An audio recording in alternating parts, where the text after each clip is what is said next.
पढ़ोगे तब करोगे।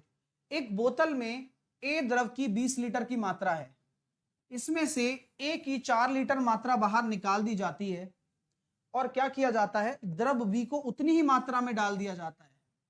फिर से 4 लीटर निकाल दिया जाता है और फिर से द्रव बी को डाल दिया जाता है उतना ही। तो अंतिम मिश्रण में ए की मात्रा का द्रव बी की मात्रा से अनुपात बताइए। तो यह जो प्रश्न है रिप्लेसमेंट का है भाई, ये जो क्वेश्चन है रिप्लेसमेंट का क्वेश्चन है और इतनी आसानी से आप कर सकते हो बाया सक्सेसिव केस।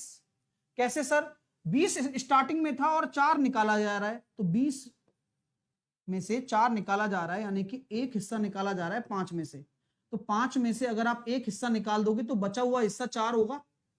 उस एक की बात कर रहे हैं, एक हिस्से में से ए के 20 में से एक हिस्सा निकाल दिया, या फिर 20 में से 4 निकाल दिया, तो 5 में से एक निकाल दिया, तो 5 में से 4 बच गया।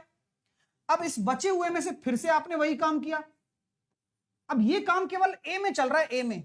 बी आप डाल रहे हो, वो कहां है सर, वो बताऊंगा। तो मैं ये कहता हूं 2 बार ये काम किया तो 5 25 और 4 चौके 16। तो ये जो कहानी है ना, ये एक ही है, लिक्विड ए की, कि सर इनिशियल भाग में 25 रेशो था, अनुपात की बात कर रहा हूं, ठीक है ना, बुरा मत मानिएगा, अनुपात है। और अब आपका कितना बचा हुआ है, 16 बचा हुआ है, कौन, ए वाला।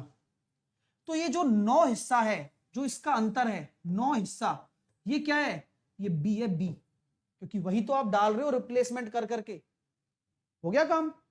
तो बोला गया है अंतिम मिश्रण में ए की मात्रा कितनी है, 16 बची हुई है और बी की मात्रा 9 है। अनुपात ही निकालना था, इसलिए हमने केवल अनुपात पे ही फोकस किया है। 16:9 आपका सही उत्तर हो जाएगा। इतना प्यारा प्रश्न है ये।